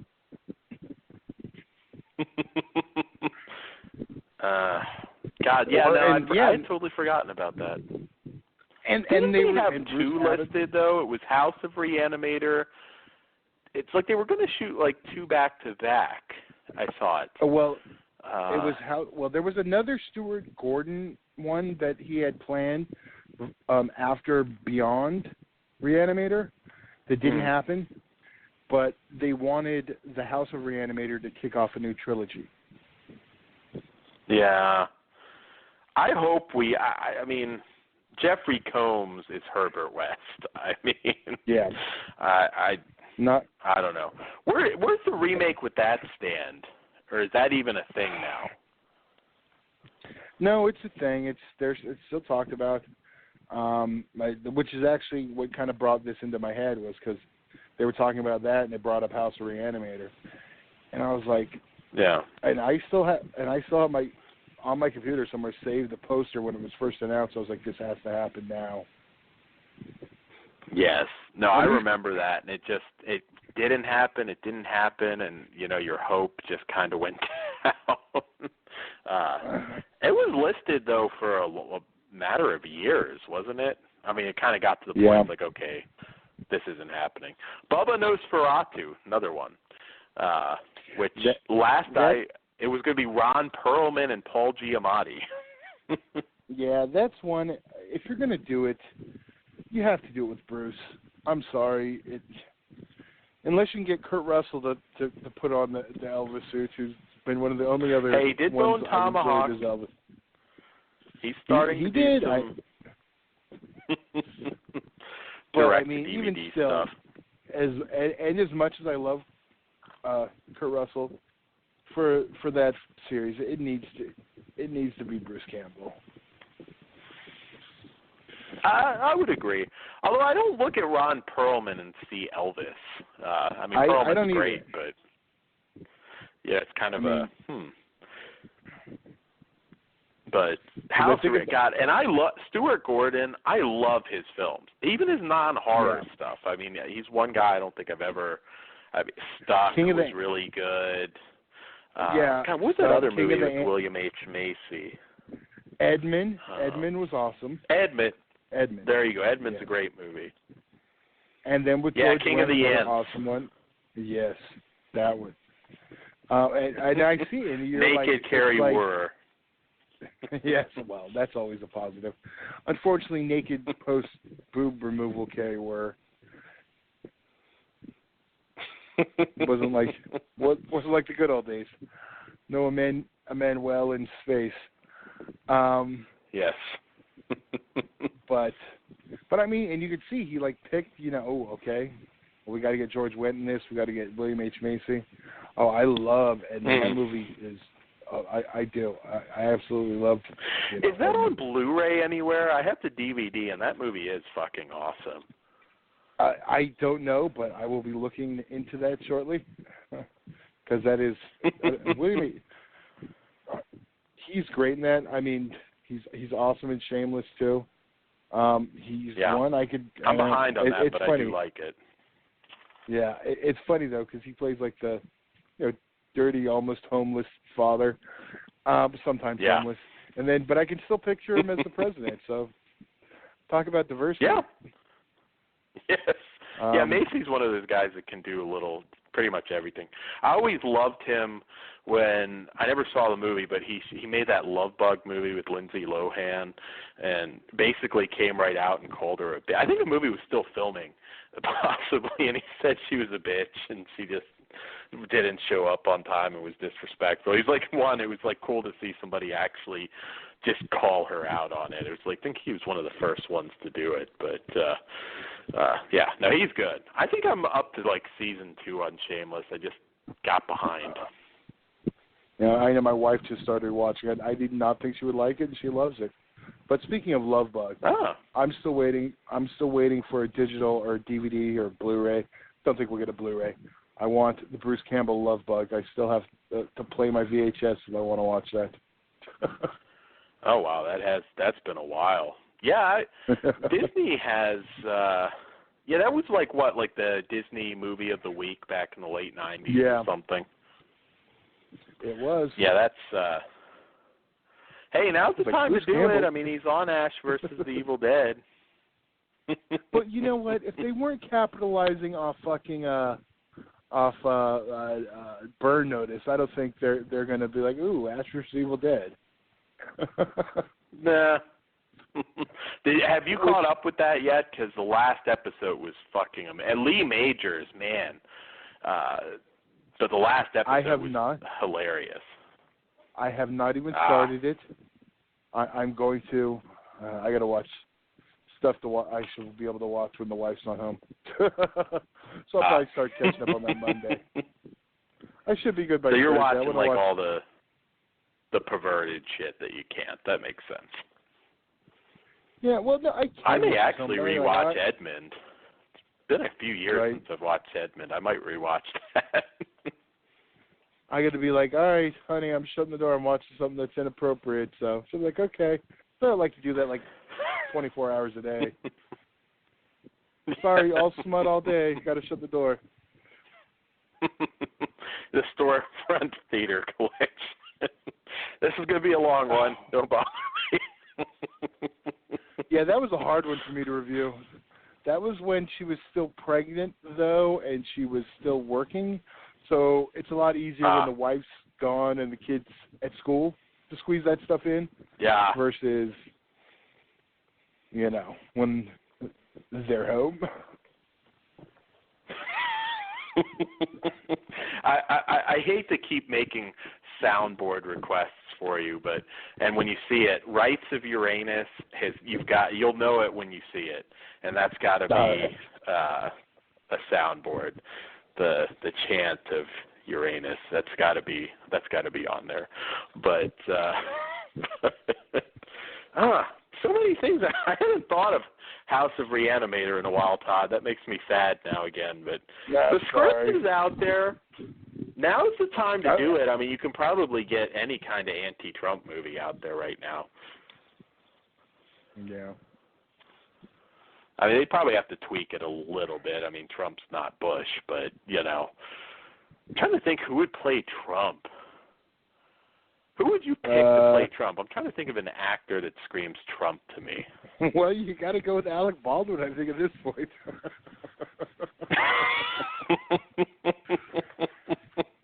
Something tells me he might. I don't know.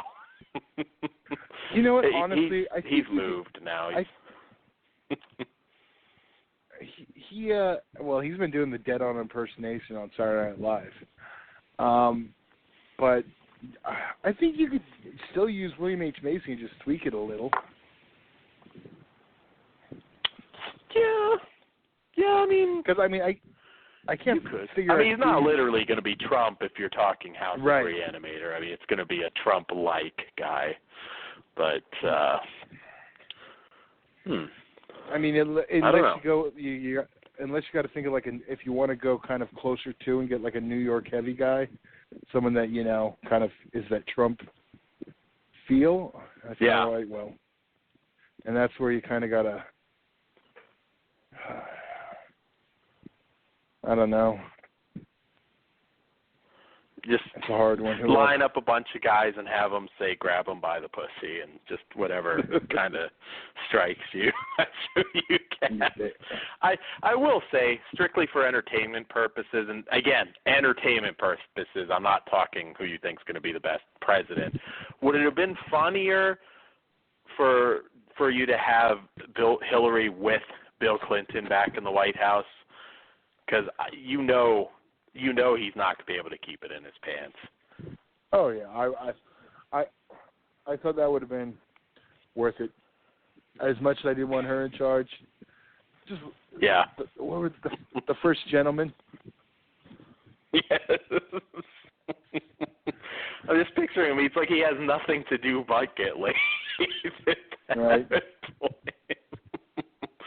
I want to see. I would love to see a fucking sex comedy like with Trump and Clinton like on the road, like trying to pick up chicks. It wouldn't make any sense, but I have that in my head now, and Trump gets tired of running the country, and Bill gets tired of being around Hillary, and they just like hit the road on a poon bender. That would be the ultimate. I would direct that. I think that could be the Spring Break remake. They're the two older guys. Yeah. They try and go incognito. Arguing over who gets to be the wingman. Oh, that would have been funny. But we should do a sex comedy show at some point. I mean, I know it's very. I mean, that's pretty much totally away from horror, but we could do a good sex. Maybe do some of the more obscure ones. I know we'll probably review Hot Moves. I'm still waiting for that. Code Red's been taking a while lately. I usually get my stuff really fast, but not recently. I've heard 3 weeks is about the average now. Yeah. All right. Well, real quick, guys. Yeah. We just got our 1 minute mark. Well, we'll be back next week with some new reviews. We're still talking, so if you're listening to us live, you're not going to miss much with us right now. Hopefully we don't turn into another 20 minutes. But all right, we'll see you next week. We're about done. And now back to Aspen Cities. Yes. I will throw one out there for next week. I don't know if you picked it up, but did you see the trailer for The Good Neighbor with James Caan? Kind of punk-ass kids that are trying to drive him crazy and make him think his house is haunted. I have not seen that trailer. Oh, you have to look that up. I picked it up, It's actually the DVD's at Walmart. It's not on Blu-ray, unfortunately. After that, I got Clown Town. Clowns are a thing now, so. What else do I have? Maybe, I don't know, Holidays is another possibility. That's another that is anthology-style movie with a bunch of holidays. So I don't know what exactly we'll have next week, but we'll have some. We still have to do Headlock, Todd, if you get that at some point. The Brad Armstrong porn.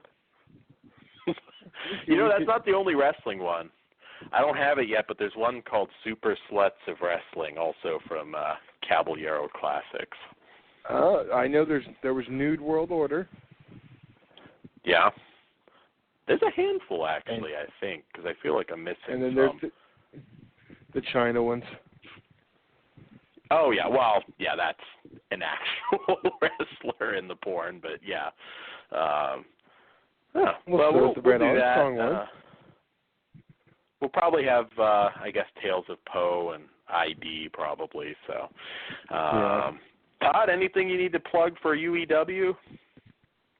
Next Sunday at the Underground Auditorium will be the fourth annual West Coast Cruiser Cup. The annual, cruisers are invited from all over and see who wins the one-night tournament. 8 competitors, 7 announced so far, and it's a rare Sunday show. It will be starting at 1 p.m., and then immediately after there will be a free Survivor Series viewing party, which those are always fun at the arena. So I'm sure I know who won't be over in that building. What are you thinking of the card? I was going to say there will be a Ryback chant. I guarantee it. If not on TV, in the building. What are you thinking of the card? And do you think Goldberg's going to stink to join up? I just hope Goldberg manhandles him. I don't know. I have a weird feeling he might win. What's going on about that? Too, but you know, Shane got put in the Survivor because I kept thinking, I was like, how are they going to get around this? And I'm like, I bet Shane's going to come out and fuck Lesnar. I don't see Lesnar going down clean. I do not see Lesnar jobbing clean to Goldberg right now. I mean, I would be amazed. I think, and this is only if you can do it, I could see Sting coming out and hitting Lesnar with the bat and just doing kind of a one-off appearance. Something he doesn't have to wrestle. That'd be cool. Oh, or the greatest, cool. The greatest of all greats. But then everybody's going to be saying Sting Lesnar at Mania. You know what I mean? Yeah, and then they'll be disappointed. Scott Hall comes out with a taser. I think he's back in drunk mode. I've heard similar things. So he needs beer money. Goldberg can take his taser from him and stun Lesnar with it. It doesn't have to make any sense. Nash comes out and power bombs. I could honestly see another NWO thing type, because they're all about the nostalgia stuff, and this is a nostalgia match. Austin come out, stun Brock. I mean, that could happen. He's like, still like putting you over, bitch.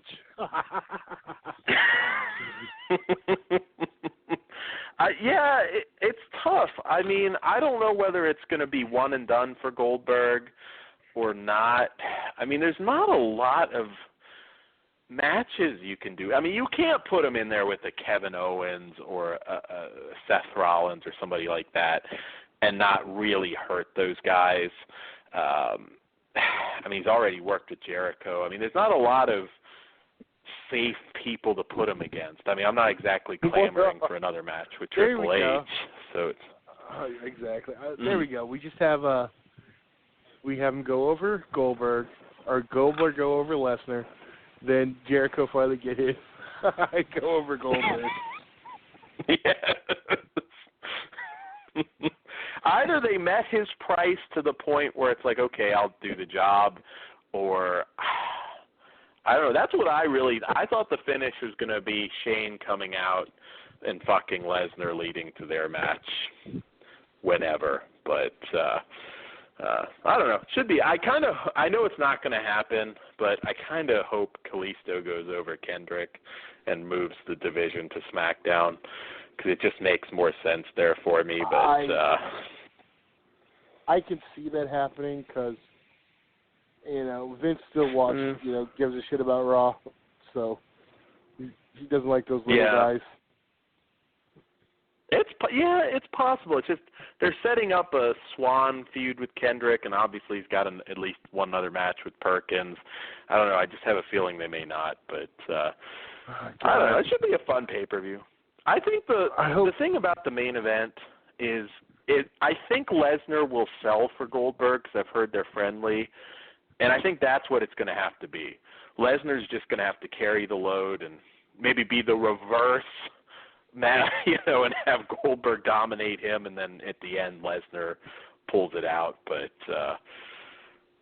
I don't know. When he tripped with Rusev, I'm just like, oh shit. Yeah. I just want to. We could just do a replay of the WrestleMania and Austin come out and stun them both. You think? I'll let you go here in a second. You think? Goldberg's getting booed in Canada, ending Bret Hart's career. Yeah, I know they're trying. I think fans pick up on it too because they keep doing let's get them to chant Goldberg thing with Heyman and then act like we're mad about it. I don't know. That'll be good. I don't know. Maybe we'll have a Survivor Series review, but anyways, I guess we'll have Trump send us out though. Well, of course. But there you go. They haven't done the screw job in a while, so we'll get another screw job. Yeah, exactly. All I know is I do not see Lesnar getting beat clean. That would be really dumb the way they built him up to have Lesnar or to have Goldberg just come in and be the one to take him out. But we'll see. We'll see. I have no idea what's going to happen at Mania. All I know is we got Big Show Shaq. I guess that's the only sure thing. Yeah. All right. Well, I guess we'll be back next week, and we'll let, Grandmaster Trump, what are we calling him? Yeah, we need that song next week. All right. Well, we'll be back next week, guys. Good night. Good night. Grab him by the pussy. Money, money, money, money, money.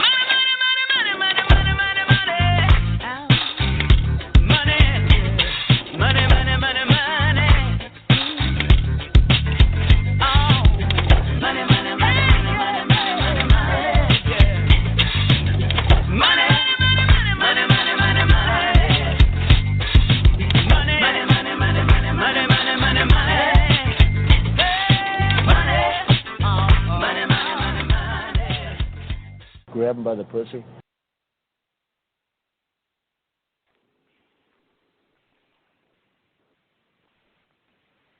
Subway restaurants invite you to make every day different with the sub of the day. Every day, it's a different foot-long sub for just $6. Try the sweet onion chicken teriyaki on Monday, the oven-roasted chicken on Tuesday, turkey breast on Wednesday, and many more. Prepared on your choice of freshly baked bread with any veggies you want. It's a different foot-long sub of the day each day for just $6. Only at Subway restaurants. Participation may vary. Additional charges for extras and deluxe, plus tax where applicable. May not be combined with other offers, coupons, or discount cards.